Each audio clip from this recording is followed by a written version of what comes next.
Le 238e épisode du Coup Tordu.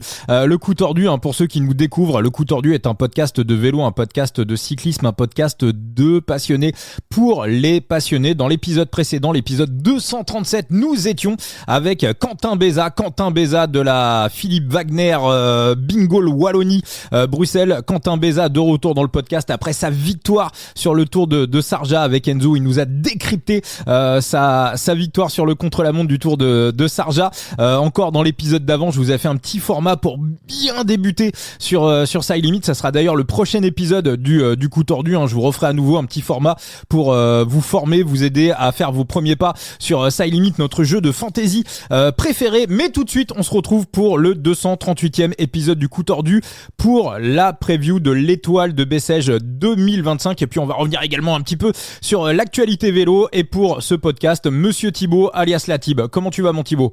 Ça va, mais je suis quand même déçu de ne pas avoir pu être présent au 237e.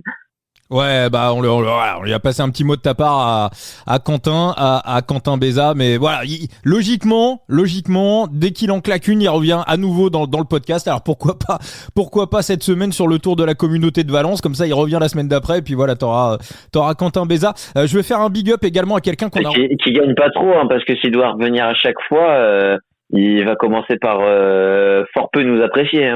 Ouais, on va le retrouver toutes les semaines, mais bon, voilà, il était content. Voilà, c'est un mec cool, Quentin. Retrouvez-le d'ailleurs. N'hésitez pas à aller le suivre sur ses réseaux sociaux. Un big up également d'un autre coureur qu'on a reçu dans le podcast, dans le Coup Tordu. C'était au mois de novembre. Il n'avait pas d'équipe et il a signé un contrat. Ça a été annoncé officiellement aujourd'hui. Je suis hyper content. Miguel Heidemann, donc vice-champion d'Allemagne, double vice-champion d'Allemagne du contre-la-montre. Pour moi, c'était une folie totale que ce garçon n'ait pas de contrat. Donc, il a signé à la Rumbe, équipe allemande, la fameuse équipe de Julian Borek, Thibaut, que tu avais eu l'occasion de commenter sur l'équipe TV il y a quelques mois autour du Munster, c'était ça ?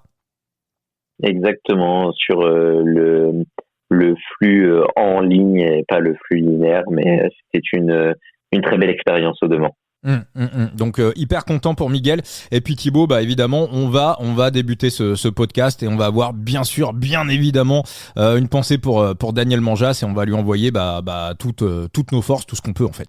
Ouais, c'est jamais évident de faire un AVC, ça peut mener à de graves conséquences et parfois c'est annonciateur de très mauvaises nouvelles. Moi, mon grand-père, tu vois, a fait un AVC, puis direct après, il a déclaré l'Alzheimer et malheureusement, depuis, il nous a quittés. Donc, c'est jamais agréable ce genre de situation. Donc, on lui souhaite un prompt rétablissement. Oui, dès le podcast d'entrée, ma mère en est morte aussi, Thibaut. Donc oui, non, forcément, c'est après quand c'est pris. Alors évidemment, on n'est pas tout bib, mais après quand c'est pris. Oui, quand c'est pris très très tôt. Relativement tôt, ouais, c'est bien. Voilà, ce qui était arrivé à Audrey Cordon-Rago, ça avait été pris détecté d'entrée, et elle est en pleine forme. Et bien évidemment, on sait que Daniel Manjas part en convalescence.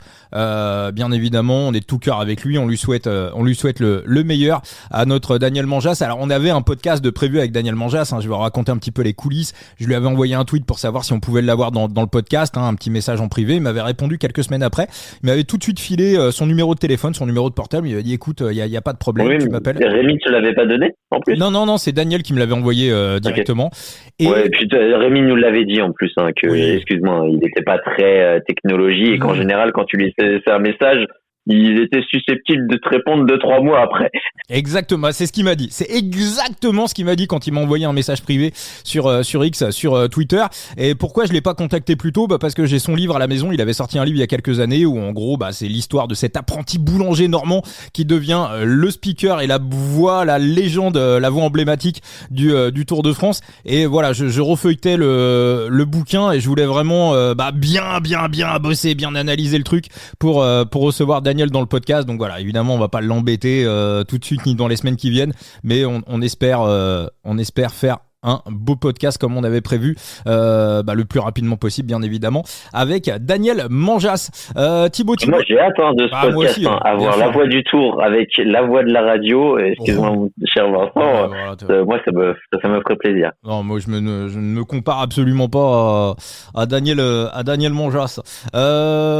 Thibaut, un petit mot rapidement sur le monoxyde de carbone. Ça, on en a parlé, on en parle depuis des mois et des mois dans le podcast, dans le coup tordu. Donc là, ce week-end, ça a statué du côté de l'UCI. Je crois qu'il y avait une réunion en marge des championnats du monde de cyclocross à Liévin. Et ça y est, donc c'est officiellement interdit, mais il y a un mais. C'est enfin, j'ai envie de te dire enfin. Oui, il y a un mais, c'est que l'utilisation est autorisée dans le but de test justement de la réaction de l'altitude sur ton corps, mais c'est tout, c'est le cadre qui est autorisé. Donc et c'est quoi, c'est une première prise et une deuxième 2 semaines après. Donc il y a plus cette prise qui peut être considérée comme problématique et potentiellement dangereuse pour la santé et dopante. Donc c'était une réaction qui était attendue de l'UCI, une réaction qui est bienvenue et qui est saluée par l'ensemble du peloton, même si on va pas se mentir, les équipes qui en ont profité qui en auraient profité, on va plutôt mettre un conditionnel. Jumbo, Israël et UAE, ils assument. Et ils assument l'utilisation, mais l'utilisation dans un but justement plus médical de détection des effets de l'altitude sur le corps, pas l'utilisation qui est donnée comme annoncée d'une prise assez régulière dans le but d'avoir des effets qui sont plutôt dopants, d'ordre dopante. Et les deux équipes n'assument pas cette prise. Donc après, est-ce qu'elles n'assument pas parce que elles ne le font vraiment pas, ou est-ce que il y a une réaction qui est bienvenue du côté de la Jumbo parce qu'on voit que ça a certains effets plus que positifs sur la concurrence, à savoir les Emiratis. Est-ce que du côté des Emiratis, on s'en fout visiblement, puisque depuis novembre on annonçait qu'on n'en prendrait plus, puisque la phase de test de 18 mois est désormais terminée et ils ont vu que tout se passait convenablement pour leur part. Moi, ce qui me pose problème, c'est le contrôle. C'est-à-dire que je pense que si tu prends du monoxyde de carbone, c'est pas détectable. C'est pas comme de l'EPO où on voit que tu as de l'EPO dans le sang. Donc, alors, sauf erreur de ma part, si quelqu'un qui est à l'écoute du podcast peut me corriger, mais je pense ne pas dire de conneries. Tu prends du monoxyde de carbone, c'est indétectable. Donc maintenant, qu'est-ce qui se passe ? C'est indétectable, mais il y a un bémol. Il y a un bémol sur ça, Vincent, parce que quand on lisait les articles, justement, c'est une machine qui est fournie par une entreprise et qui a un accès logiciel sur sa machine et qui voit justement le type d'utilisation qui peut en être fait, et l'entreprise disait elle-même que les équipes ne s'en servaient pas de manière potentiellement problématique, on va dire. S'en servaient plus de manière de détection. Donc si l'entreprise a un accès logiciel à la prise, techniquement le contrôle est relativement rapide et clair. Donc normalement ça pose pas de problème. Maintenant c'est vrai que ça reste indétectable et quid en fait, parce qu'on a des équipes, on va pas se mentir, qui sont ultra riches, voire financées par les pétrodollars, on peut aller dans les scénarios les plus loufoques, comme dans les scénarios les plus probables, et c'est pas non plus interdit que cette machine ait été, et je visais une équipe en particulier en mettant un conditionnel, évidemment, mais s'il y avait une équipe qui était capable de reproduire cette machine grâce au pétrodollars, ce serait les Émiratis. Totalement. Et puis, je sais pas, si t'es client, toi, et que tu vends des machines à des équipes cyclistes, après tout, t'es vendeur, t'es commercial, donc c'est tes clients, donc tu vas pas plomber tes clients. Donc ce que tu vas dire, c'est regardez, on va avoir un logiciel officiel qu'on va présenter à l'UCI quand il va y avoir un contrôle, et puis on va vous mettre une petite deuxième machine de côté avec un logiciel officieux, un truc qu'on va pas déclarer, que vous allez payer en cash, et puis ni vu ni connu. Donc moi, ça me semble quand même, je trouve que le truc est, alors ce règlement est plus à la bonne foi des équipes, parce que c'est facilement contournable. Premièrement, si pour moi ils auraient dû l'interdire de manière pure et simple. Le mec se fait gauler, c'est 2 ans, c'est 2 ans de suspension, voilà. Là maintenant un mec qui va se faire gauler, il va dire quoi ? Il va dire je teste, voilà, c'est autorisé de tester. Donc c'est voilà, je trouve que je trouve que l'interdiction pure et dure aurait été véritablement la meilleure chose à faire. Voilà, Je suis d'accord avec toi. Je suis 100% d'accord. Pour clore ce petit débat. Bon. Thibaut ? Le problème, c'est que quand tu ouvres une voie, et tu le dis très bien, tu ouvres une porte aux potentiels excès. Voilà. Donc autant la refermer directement. Totalement.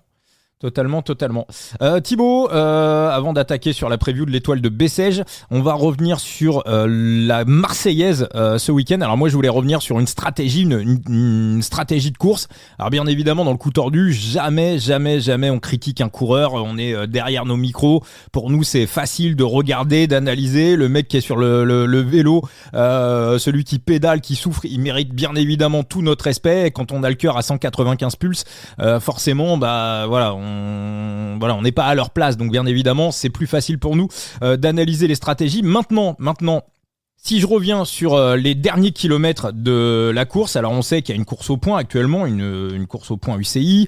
On voit que du côté des Astana, on se pose pas de questions quand Scaroni part sur le challenge de Majorque avec Marc Hirschi, il sait parfaitement qu'il va être battu au sprint, mais il s'en fout parce que la deuxième place va lui ramener des points UCI. Donc là, on avait un groupe de 4 avec Axel Laurence, on avait Kellich, on avait Kevin Vauquelin et le 4e, Thibaut, rappelle-moi, c'était... Sexas. Eh oui, Sexas, exactement. D'ailleurs, qu'on a pu un petit peu découvrir en course en direct, on en reparlera bien sûr. Donc, on a les 4 qui sont devant. Au début, il y a notre ami le rouleur de Joshua Tarling. Voilà, donc Kevin Vauquelin dans la Gineste, dans un premier temps, attaque et fait péter Tarling. Alors que peut-être qu'en le gardant un petit peu plus longtemps, l'échappé aurait pu aller un petit peu plus loin. Après, je comprends le choix tactique. T'as 2 Ineos dans l'histoire, t'en fais péter un. Bon, voilà, c'est un petit peu plus égalitaire. Maintenant, si Kevin Vauquelin avait roulé dans les derniers kilomètres, parce que clairement le peloton revient et Ferron l'emporte, parce que les 4 clairement se sont regardés dans le blanc des yeux dans le dernier kilomètre. Si Vauquelin roule et qu'il termine 4e, il marque 60 points UCI et Valentin Ferron au mieux fait 5e. Au lieu de ça, ils se regardent tous les 4 dans le blanc des yeux. Moi, je pense que Axel Laurence a pu en jouer aussi un petit peu parce qu'il passait pas beaucoup dans les derniers kilomètres. Donc en gros, il était mort. Ça se voyait déjà dès la. Oh, non, il était cuit. Était cuit. On l'a vu, il était à la limite physique. Tout le monde l'attendait comme étant potentiellement avec Killich le meilleur sprinter de ce groupe. Donc potentiellement. Le mec qui avait le plus d'intérêt, mais de toute façon il l'a dit lui-même et ça se voyait. Honnêtement, quand tu connais un peu et que tu vois ses mimiques, tu vois sa façon de pédaler, etc. Il était ok. Après, il y a le fameux proverbe Jérôme Pinault, et on rappelle que Axel Laurence a couru chez BNB aussi, en faire moins que celui qui en fait moins quand t'es en échappé. Alors après, bon voilà, ok, ça marche. Mais je pense aussi que par moment, dans cette saison, quand un coureur d'une équipe du haut de tableau va se retrouver en échappé avec un mec qui joue le maintien en World Tour avec ce classement UCI, je pense que c'est aussi un critère tactique qui va rentrer en compte. Donc au final, Kevin Vauquelin ne roule pas, l'échappée est reprise et Valentin Ferron remporte la course. C'était quoi la victoire ? 150 points UCI sur le Grand Prix de la Marseillaise, 125 points UCI. Voilà. Donc au lieu de prendre 60 points pour la 4e place et au mieux Valentin Ferron qui aurait fini 5e et qui aurait marqué 60 points. Donc en gros, au lieu de récupérer 9 points sur la Cofidis, au final, Vauquelin a marqué que 3 points. Donc au final, on en perd 122 sur la Cofidis. Donc moi, la question que je te pose, Thibaut, on sait qu'Arkea c'est un peu chaud en ce moment, on sait qu'Emmanuel Hubert se bagarre pour essayer de faire en sorte que l'équipe soit encore présente dans le peloton en 2026. Le maintien World Tour, ça va être compliqué. À minima, va falloir aller châter une des 2 premières places Pro Team pour avoir l'accès en 2026 au Tour de France, parce que s'il n'y a pas de Tour de France en 2026 pour Arkea, je pense que l'histoire est terminée. Donc si t'es Emmanuel Hubert et que tu regardes la course, la question est simple, Thibaut, est-ce que t'as pas envie de te manger les couilles ? Un peu. Après, le problème, c'est que Kevin Vauquelin aussi, faut le dire, hein, t'as vu les cacahuètes qu'il a mis à un moment. Est-ce que c'est à lui de relancer la course et est-ce que c'est pas à Timo Kilic d'anticiper? Est-ce que c'est pas à Paul Sexas de relancer un peu le groupe et à Kevin Vauquelin un peu d'attendre qu'il y ait un de ses compagnons qui lui tente le coup et relance un peu le coup. C'est quand même Kevin Vauquelin qui a mis le plus de cacahuètes. On est d'accord. Donc ouais, mais c'est lui aussi qui est responsable de la désorganisation générale dans le groupe. Et alors attention, hein, là j'incrimine pas forcément Vauquelin, mais plus peut-être le mec qui est dans la voiture, qui peut lui dire bon bah vas-y roule, tu fais 4, on s'en fout. Alors après attention, je suis pas radical, hein, je pose une question, hein, je dis pas que Vauquelin a fait n'importe quoi. Dans une course normale, sa stratégie, sa tactique, elle est totalement cohérente. Maintenant, on est sur une saison particulière, avec des enjeux particuliers. Et alors, s'il avait fait ça, c'est pas beau, hein. C'est pas joli. Mais est-ce que si Vauquelin avait couru avec le maillot d'Astana, est-ce que cette course, il l'aurait gérée différemment? Et ce final, est-ce qu'il l'aurait géré différemment? Est-ce qu'on lui aurait dit, est-ce qu'on lui aurait demandé de le gérer différemment? Oui, on le sait très bien. De toute façon, tu l'as vu au discours de Vinokourov. Là, on est dans une gestion intelligente de course où chaque point compte du côté d'Astana. Et eux, ils ont une remontada à faire, tandis que les Arkea, ils naviguent un peu dans cette ligne de flottaison où ils sont le cul entre deux chaises. Et après, on peut revenir. Je dirais que je trouve qu'il y a il y a vraiment des effets vertueux à ce classement UCI, dans la mesure où on n'a plus de matchs amicaux, que les coureurs, on le voit dès le mois de janvier, d'entrée, il y a de la course, les mecs qui arrivent sur les courses au départ, ils sont prêts, ils ont travaillé, ça permet aussi une plus grande rotation dans les équipes, ça permet d'avoir des effectifs étoffés où les 30 coureurs ont véritablement leur rôle à jouer au niveau World Tour, mais il y a aussi des effets pervers du classement UCI. C'est que parfois on va aussi un petit peu de temps en temps courir, et ce qu'on voit avec les Astana, on va courir pour les points et on va être un petit peu moins dans l'esprit de la course, à savoir dans l'esprit de la gagne. Et lui, Kevin Vauquelin. Après, faut quand même temporiser, hein. Astana, de ce qu'on en a vu sur les courses aussi, ils mettent beaucoup de coureurs dans les top 10, mais quand tu vois la façon de courir de Scaroni, c'est pas un mec qui court après le point, c'est un mec qui courait après la gagne aussi, hein. Oui, totalement. Après, s'il n'y a pas le classement UCI, quand tu te retrouves tout seul devant avec Hirschi et que potentiellement tu as peut-être un bon sprinter derrière, tu sais qu'Hirschi va te taper au sprint. Donc est-ce que tu joues après une deuxième place sur une classique, même une classique de reprise? C'est toujours aussi bon à prendre, hein. Il y a des primes à l'arrivée, il y a un podium, il y a des récompenses. Tu fais la bise à l'hôtesse, voilà. Il y a effectivement, ça se discute, ça se défend. Mais encore une fois, voilà, je posais vraiment la question sur Kevin Vauquelin. Voilà, je le dis, je suis pas radical. Voilà, c'était juste une interrogation. Thibaut. Après, si on commence, c'est vrai pour certaines équipes, on va commencer les calculs d'apothicaire. Les Arkea, ils avaient déjà du retard sur les Cofidis.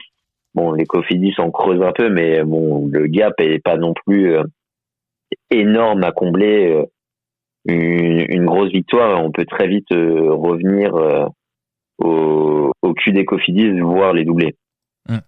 On va suivre tout ça. Thibaut, on va basculer sur la preview de l'étoile de Bessèges. Alors, je crois que l'organisation t'a envoyé des petits trucs pour cette preview. Ah oui, j'avais demandé du coup, tu vas sur leur site et tu peux demander l'envoi par mail des GPX. Moi je veux bien, mais à chaque fois le formulaire il te met erreur.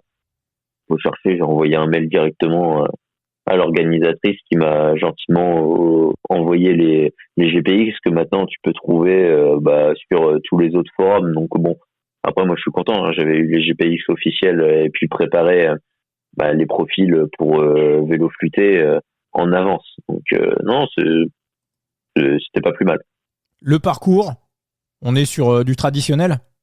On est sur du traditionnel avec le retour du Mont Bouquet. D'accord. Alors ce Mont Bouquet par rapport à l'année dernière, Mats Pedersen qui avait remporté la course l'année dernière, Donc là, est-ce que ce Mont Bouquet te paraît trop dur pour qu'on puisse envisager une éventuelle victoire de Mats Pedersen au classement général? Totalement. D'accord. Totalement. Le Mont Bouquet élimine d'entrée Mats Pedersen pour ses chances de victoire, hormis un coup de Trafalgar sur une étape où Mats Pedersen va gagner énormément de temps sur des grimpeurs rouleurs patentés, mais va falloir en éliminer. Donc non, la mission paraît impossible. D'accord, donc on revient plus sur un scénario, on va dire 2023.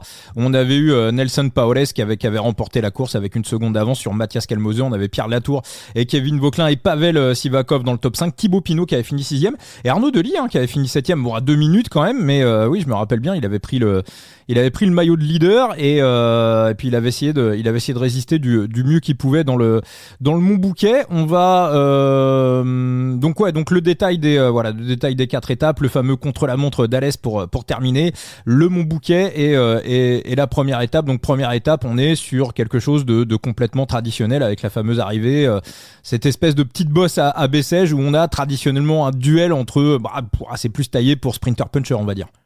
Exactement, avec ce petit point d'interrogation, sur la météo qui pourrait faire, parce qu'on l'a déjà vu du côté de Bellegarde, quand le vent souffle, ça fait des dégâts. Et c'est pour ça que là, je me suis dit, putain, j'ai toujours pas chargé la météo de demain. Donc j'y vais de ce pas. Vincent, est-ce que tu sais l'heure de départ de demain? Attends, on va regarder ça. 12h20. Écoute, je te le mets tout de suite dans le logiciel. Donc, ce sera demain 12h20. Ça va. Et c'est tellement bien d'avoir un Mac avec une belle puce. Oui. Avec un petit ça y est, ouais. Ça va beaucoup plus vite. Ouais, payé par le fameux mec qui te l'avait volé, qui, on rappelle, tu en as parlé, a été condamné à te rembourser ton ordinateur et à payer une petite intérêt. Ouais, exactement. Ouh. Exactement. Alors, on est sur quoi comme puissance de... Pourquoi il me... Oh là là. Ouh, c'est catastrophique. Ouh, Vincent. Ouh, c'est catastrophique. Alors, catastrophique. Il y a pas de vent ou il y a beaucoup de vent? Non, c'est catastrophique. J'ai dézoomé. Je suis à moins 33%. Hop, là, on va se remettre à 100% quand même, histoire pas d'avoir de pattes de mouche. Et au niveau du vent, on est sur un vent intéressant de 26 km/h. D'accord. Et donc, est-ce que le fameux théorème, Thibaut, est-ce que ma bite, si ça bordure pas? J'aime pas trop la direction. J'aime pas trop cette direction de nord-est, parce que c'est pas la direction la plus optimale pour les bordures du côté de Bessèges. J'aurais plutôt préféré un vent de nord-ouest. Alors parce que le problème, c'est que sur la remontée vers Bellegarde, tu l'as pleine gueule, quoi. Alors on va basculer sur les pronos de les pronos déjà, si on va commencer par le classement général, Thibaut. Donc globalement, on a quoi? On a une étape pour grimpeur, un contre-la-montre, 3 étapes pour sprinter, mais on va dire sprint fatigué quand même. Faudra quand même avoir de bonnes qualités dans les bosses, des profils assez différents, mais il y a pas grand chose, on va dire, pour les purs sprinters. Thibaut, tu vois qui? Alors, je vais juste rappeler pour cette étoile de Bessèges, déjà premièrement que jouer avec excès comporte des risques, que cette épreuve n'est pas disponible en France, on ne peut pas parier dessus. Maintenant, il existe des jeux de fantasy, notamment Side Limit, le fameux jeu dont on vous parle tout le temps.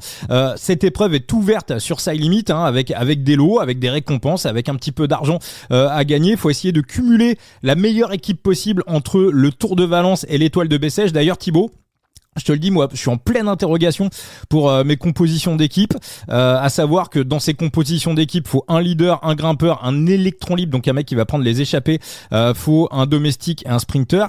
Alors là, au niveau des électrons libres, je me demande entre Valence et Bessèges, où est-ce que ça va partir le plus facilement? C'est c'est un petit peu compliqué Je suis véritablement en pleine interrogation là-dessus. Tiens, juste en parlant de ça, Valence, tu peux trouver quand même un mec qui est intéressé par le maillot de meilleur grimpeur, on va dire. Honnêtement. Vas-y.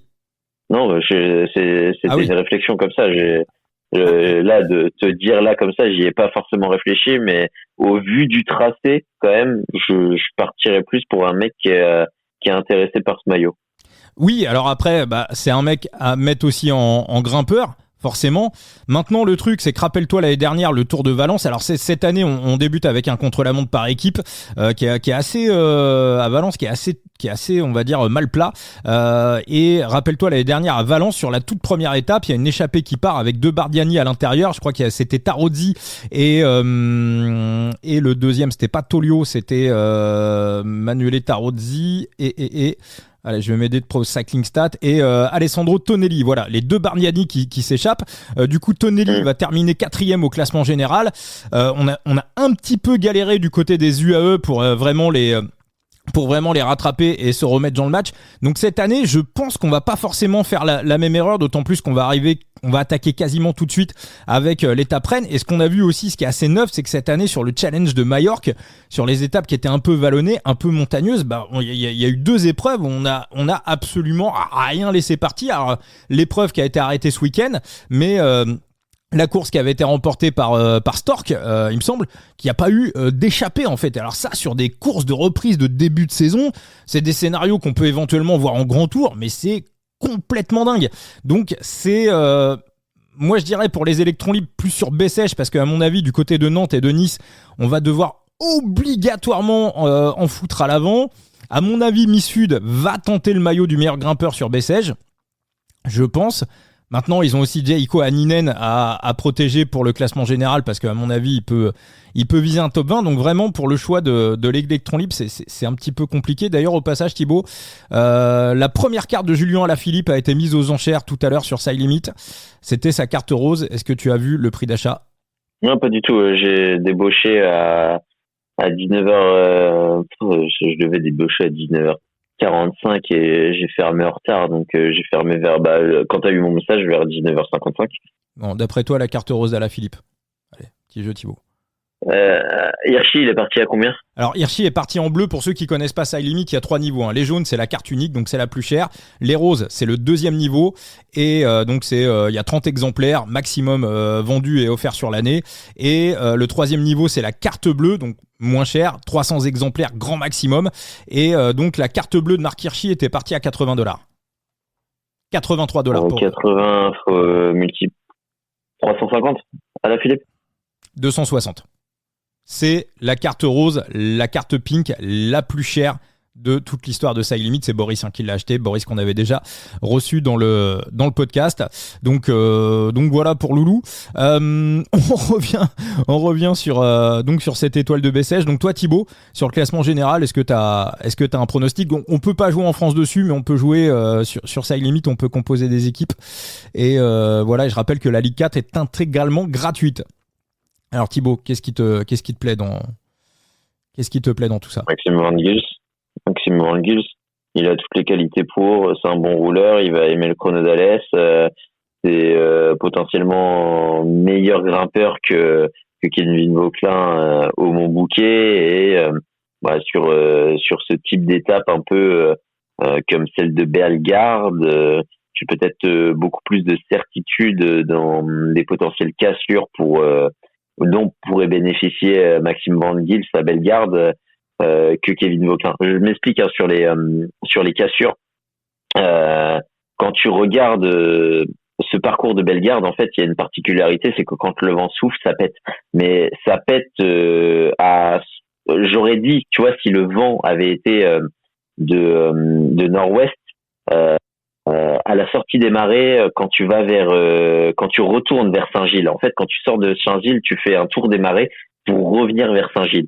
Et au kilomètre 71, là, tu retombes sur une zone découverte, et avec un vent de nord-ouest, tu l'aurais eu de côté, voire un peu de cul. Et c'est à partir de là où ça pète. Sauf que là, en fait, tu vas te le manger 3/4 face. Donc ça va être beaucoup plus cassant. Et en fait, si ça doit casser, ça casse avant d'arriver un peu dans les marais, en sortant de Saint-Gilles. Mais le problème, c'est qu'avec ce vent en 3/4 face, c'est vite freinant et au final, ça t'annule toute tentative de bordure. Néanmoins, par contre, à 14 km de l'arrivée, quand tu vas te ramasser le vent littéralement plein cul, ça va aller très vite. Et là, le peloton peut casser. Hein. Donc, les 14 derniers kilomètres vont être très rapides. Et les 14 derniers kilomètres, si à l'embranchement, t'es pas bien placé, va falloir que t'accroches ta ceinture parce que pour remonter et pour pas subir de cassure, ça va être compliqué. Donc, faudra être alerte et sur ce type de mouvement, c'est potentiellement là où peut-être un Maxime Van Gils a des faveurs par rapport à un Kevin Vauquelin pour ma part. Alors j'ai été voir sur le Boukref parce que les francophones de l'étranger peuvent parier sur cette étoile de Bessèges. Écoute, je suis assez halluciné par les cotations. On a Kevin Vauquelin favori à 2,10 et Maxime Van Gils à 4,50. Moi, je suis entièrement d'accord avec toi, Thibaut. Alors même si Vauquelin a déjà couru avec Van Gils, c'est sa course de reprise. Van Gils à 4,50. Deuxième favori. Derrière, on a Pipo Ganna à 5,50. On sait que le Montbouquet, ça peut être un peu compliqué. 5,50 Pipo Ganna. Et ils sont en overréaction sur son Strava, en fait. Pourquoi il a monté le Montbouquet rapidement, Pipo ?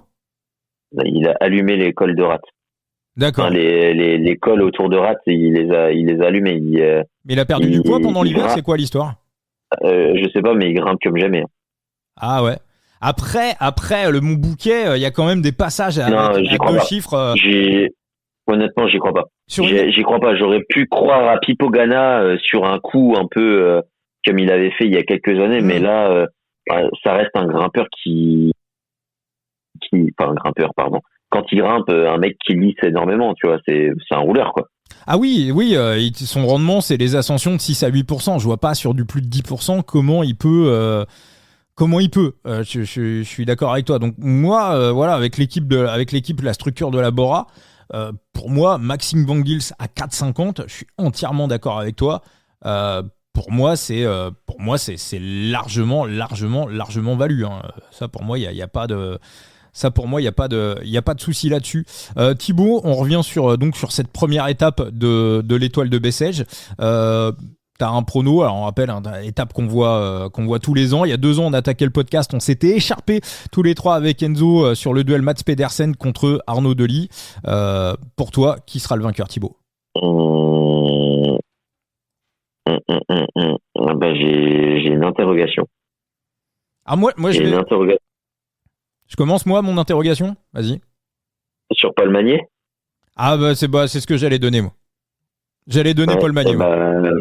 J'allais te dire la même. J'allais te dire, je vais oser éliminer Mats Pedersen et Arnaud Delis de mes pronostics et je vais te dire Paul Magnier. Alors, Arnaud Delis, moi je pense que Paul Magnier a vraiment l'équipe pour être placé au mieux. On sait que du côté de la Soudal. Lidl Trek aussi. Hein. Aussi. Maintenant, je vais te faire part de mes interrogations sur Mats Pedersen. Mats Pedersen ne fait jamais de stage en altitude. C'est pour ça que c'est un coureur qui a sa forme équivalente tout au long de l'année. Les coureurs de manière traditionnelle, le schéma traditionnel, on fait un bloc d'entraînement en altitude, on revient, on se repose 5 à 10 jours et à partir du 10e jour, sauf un mec comme Remco Evenepoel qui lui, dès qu'il redescend des montagnes, il allume tout. Ensuite, on a un pic de forme entre 10 à 30 jours. Je vous fais à peu près la moyenne des coureurs après être redescendu des montagnes. Et ensuite, sur les jours qui suivent, soit on surcompense et avec la force qu'on a accumulée sur les jours de course, on arrive à conserver ce pic de forme, soit à un moment donné, on fatigue, on ne surcompense plus.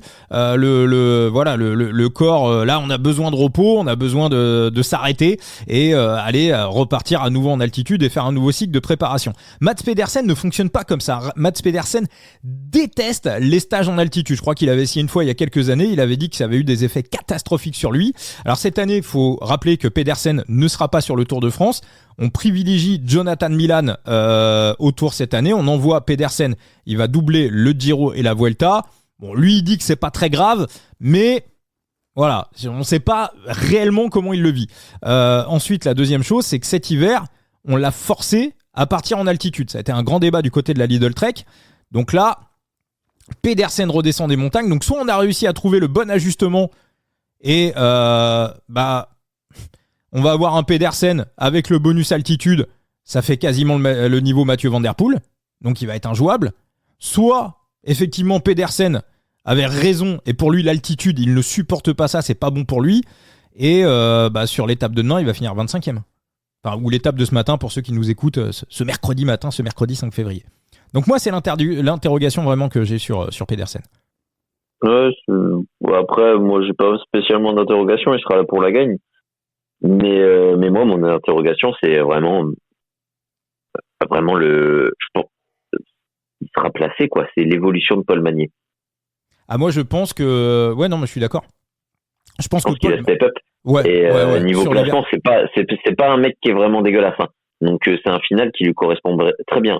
Ouais, puis il y a Dries Van Gistel qui va... Enfin, voilà, je veux dire, il y a des vrais bons coureurs dans cette équipe de la Soudal. Ouais, et puis, honnêtement, si ça... de toute façon, je t'ai dit, la marque des 14 derniers kilomètres, elle va être fatale. Et je vois deux équipes qui vont direct emmancher le coup. C'est Lidl et c'est la Soudal. Hein. Non, mais totalement. Ah, mais de toute façon, quand ils vont voir le vent et quand ils vont voir le vent et qu'ils vont voir la marque, ils vont le noter. Et on sait très bien, c'est une équipe. Lampard, déjà des soirs, il a dû le voir, il le sait très bien, il a déjà son plan en tête et il va le dire à tous. C'est à 14 km de l'arrivée, les gars, c'est plein fer. Et voilà. Et donc, on est d'accord. Et donc, le défaut d'Arnaud Delis, alors évidemment, c'est pas sur la puissance, parce qu'entre Pedersen, Magnier et Delis est peut-être le plus fort et le plus puissant des trois. Maintenant, Delis a un problème.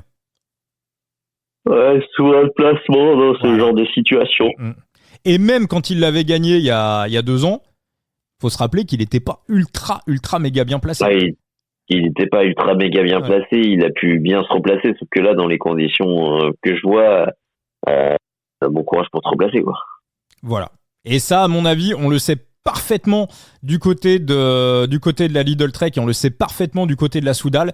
Et le jeu pour eux, ça va être véritablement de foutre Arnaud Delis aux alentours de au-delà de la 25e place au pied de la bosse. Et derrière, pour lui, ça sera perdu. Donc pour ceux qui parient, voilà, les francophones de l'étranger, vous avez Paul Magnier au niveau des cotations. Vous avez Paul Magnier qui est coté 3e favori de l'étape. La cote est à 5,50. On a Pedersen favori à 3 et on a Arnaud Delis à 3,50. Donc, mais effectivement, moi aussi, je pense que Paul Magnier, dès cette année, va commencer à rentrer dans la catégorie de ces mecs-là. Et après une année de néo-pro, et après un hiver de préparation, moi aussi je suis très très pressé de voir Paul Magnier qui peut être un des coureurs français, peut-être même le coureur français de cette année 2025. J'ai une interrogation totalement conne, Thibaut, mais juste par vérification. Est-ce que tu pourrais me donner la cote d'un mec que je vois son potentiel podium? Allez. Parce que moi je les ai pas, hein. Je m'intéresse pas au pari de cette étape, mais j'ai une interrogation. Pipo Ganna, il est à combien? Pipo Ganna, il est à 26 pour la gagne, donc on peut imaginer. Oh, c'est claqué. Oublie l'idée, c'est claqué. Ouais. C'est claqué. Non, c'est claqué. Encore un. Ouais, non. Mais ça aurait pu être une idée au vu. Ouais. Ça aurait pu être une idée de podium, mais là, non, c'est claqué. C'est claqué au sol. Donc on a du Pedersen 3, Delis 3,50, Magnier 5,50, Axel Laurence à 11, Marine Vandenberg à 11, Maxime Van Gils à 21. Marine Vandenberg en podium, ça peut être. Il est pas mal en plus. Hein. Il a pas gagné récemment, si. Si, il a déjà gagné un sprint un peu fatigué. Ouais. Tutu qui était également très très bien placé et voilà, sprint un peu fatigué. Ouais, non, gros début de saison et puis bravo également à Jordan Jegat qui fait top 10 sur la Loula-Tour après avoir perdu 40 secondes sur incident mécanique à la première étape. D'ailleurs, j'ai pas regardé s'il avait pas eu ces 40 secondes. dans les carreaux, est-ce qu'il n'aurait pas fait podium? Il finit 10e à 1,58. Non, s'il avait eu 40 secondes, s'il n'avait pas eu ses 40 secondes dans les carreaux, il n'aurait pas fini loin. Il faisait top 5. Il n'aurait pas fini loin, mais il n'est pas podium pas. Ouais. J'ai fait mon équipe, moi. Hein? Non, je regardais si j'avais fait mon équipe sur Side Limit. Moi, je vais. Il finit 3e l'autre jour. Il est quoi? Je suis content, hein. Je finis 3e l'autre jour. Je suis plutôt content. Ah ouais? Sur la Ligue 4, t'as fait. C'était quoi, Ligue 4, Ligue 3? Sur la Ligue 4. D'accord. Ok, bah. J'ai vu ça au dernier. Par contre, c'est trop bien parce que tu peux t'inscrire dans les derniers moments, même si les courses ont lieu. Ouais. Ouais. Du coup, moi, il en restait plus que 2. Du coup, je me suis inscrit, bim, 3e. Ouais, non, tu peux t'inscrire jusqu'au dernier moment. Tu peux changer. Avec une équipe à la con en plus. Hein. Mmh. J'ai mis Thibaut Gruel, Matteo Malucelli, Dainese, Bentham et Colnaghi. Eh ben propre. Ouais, j'allais dire un truc important sur Side Limit. Enfin ouais, le marché. Je vous prépare un petit format sur la prochaine émission pour voilà vous expliquer comment bien acheter vos cartes sur le marché primaire sur Side Limit et puis surtout pour le marché secondaire. Je sais plus ce que j'allais dire sur Side Limit. Enfin, en tout cas voilà, il y a plein de nouvelles cartes, il y a plein de coureurs qui arrivent. La carte d'Alaphilippe, la toute première de l'histoire qui est partie tout à l'heure. Alors je vous rassure, tous les prix les prix des cartes sur Side Limit. Il y a aussi des cartes à 50 centimes. Il y a aussi une Ligue 4 totalement gratuite. Thibaut vient d'en parler. Donc ouais, au niveau des Ligue 1, moi j'en ai gagné 2 sur 4. Donc je suis quand même relativement content. Bravo à Thomas qu'on a claqué une et bravo, la 4e a été gagnée par Petit Juju. Il y a un nouveau manager, voilà, c'est ça que j'allais dire. Il y a un nouveau manager qui arrive sur Side Limit qui s'appelle Francesco. Alors je le connais pas du tout, mais alors lui il est chaud, mais il est chaud bouillant. L'élite 2, l'élite 3, ça gagne, ça fait des podiums. En tout cas, très très belle arrivée de Francesco dans le jeu. Et on vous rappelle que si vous aussi vous voulez intégrer Side Limit, notre jeu de fantasy préféré, Digital Fantasy Gaming, on a un code de parrainage coup tordu 0 avec le chiffre 0 et puis on mettra en jeu un pack de cartes, un pack de 5 cartes d'ici à la fin du mois de février pour ceux qui sont passés par notre code de parrainage coup tordu 0 avec le chiffre 0. Francesco, il est passé par notre code de parrainage? Je sais pas, j'ai pas regardé, peut-être. Pourquoi tu penses que En tout cas, je le connais pas. S'il est passé par notre code de parrainage, Coco, laisse de la place. Hein. Ah ouais, oui. Non, mais il est bon. Voilà, il remporte. Ouais. Je suis en train de voir ça. Non, il est le mec. Donc comme quoi, on peut arriver dans Side Limit sans expérience et tout de suite réussir à se faire une place dans le jeu et être parmi les meilleurs. Merci pour ce coup tordu, Thibaut. Merci à toi. T'allais rajouter un truc? Non. Voilà. Bon, j'étais en train de réfléchir, mais non. Bon. Et parfait. Écoute, on se retrouvera très très vite pour un tout nouvel épisode. C'est quoi le programme là, la suite de la semaine? Écoute, on verra ça. Voilà, on va se retrouver très très vite et puis voilà, je prépare un petit format. On va voir ça. Moi, je suis en train de préparer les prochaines previews là pour Vélo Futé. Je suis en train de voir pour Sarja. Il y a quoi? Pas Sarja, la classique à Rennes. Je prépare d'autres courses. Non, ça va commencer à chansonner. Donc c'est plutôt pas mal. Bon, parfait. On rappelle qu'on retrouve tes previews sur Vélo Futé, Enzo également sur son site The Big Gear et on te retrouve sur Twitter aussi. Thibaut Chambre, voilà. Merci à tous les amis et puis je vous rappelle également le coup tordu, on est sur Twitter, on est sur Facebook, on est sur Instagram, on est sur TikTok, donc n'hésitez pas à nous abonner si vous avez n'importe quelle question à nous poser, on vous répond avec grand plaisir. Merci les amis. Allez, merci, ciao.